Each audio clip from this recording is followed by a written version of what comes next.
Hi, this is Kyle Markham with International Futures Group, a division of EFG Group in Chicago. I want to do a little bit of grain commentary for today, Tuesday, April the 14th. Let's start with corn market. I know I'm beating a dead horse here, but this thing's been a range-bound affair for a long time now. When you're looking at the charts, obviously we're pretty much 370, 390. Obviously we tested 370, I believe it was actually last night, or very briefly on the open this morning as well. No follow-through, and you did have a move higher.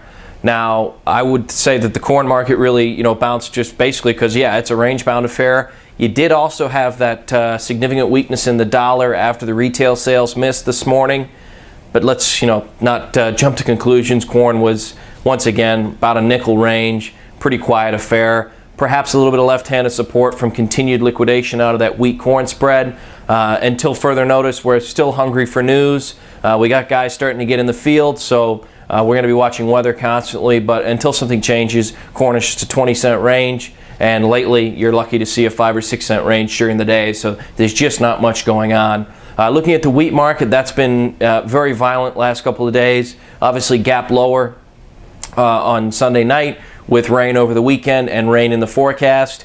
Everyone continues to talk about the significant short that's been built in the Chicago contract in particular from the managed money. Those guys are not flinching. You saw they sold it heavy on the open this morning. You saw they sold it into the close again. So until something changes, they seem to be in charge. And, if the weather does come to fruition and we get a bunch of rain and the wheat crop, appears to be in decent shape, then, you got to be careful. The ratings last night initially gave us a little bounce on the open, but they couldn't sustain it. And what was interesting is Kansas City lower still, another 5, 6, 7 lower throughout the day.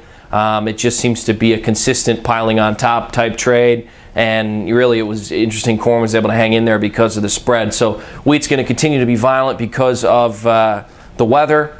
When you're looking at the chart, I think we're kind of in do or die zones here. I think right around that 490, 493 in the May Chicago contract, and obviously similar levels into Kansas City.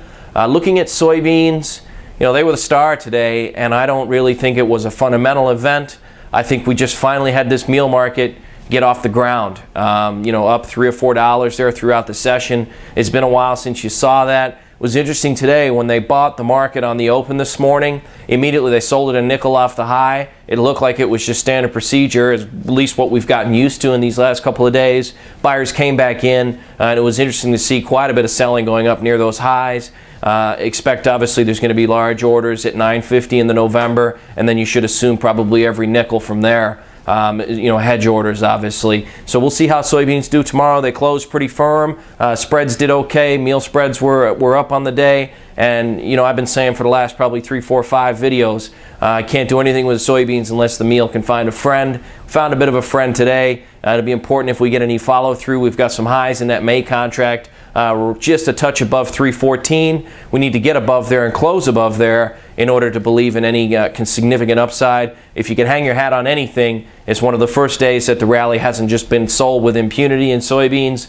So we'll see what tomorrow holds. Again, this is Kyle with International Futures Group, a division of EFG Group in Chicago. Thanks for listening. If you've got any questions, don't hesitate to give us a call.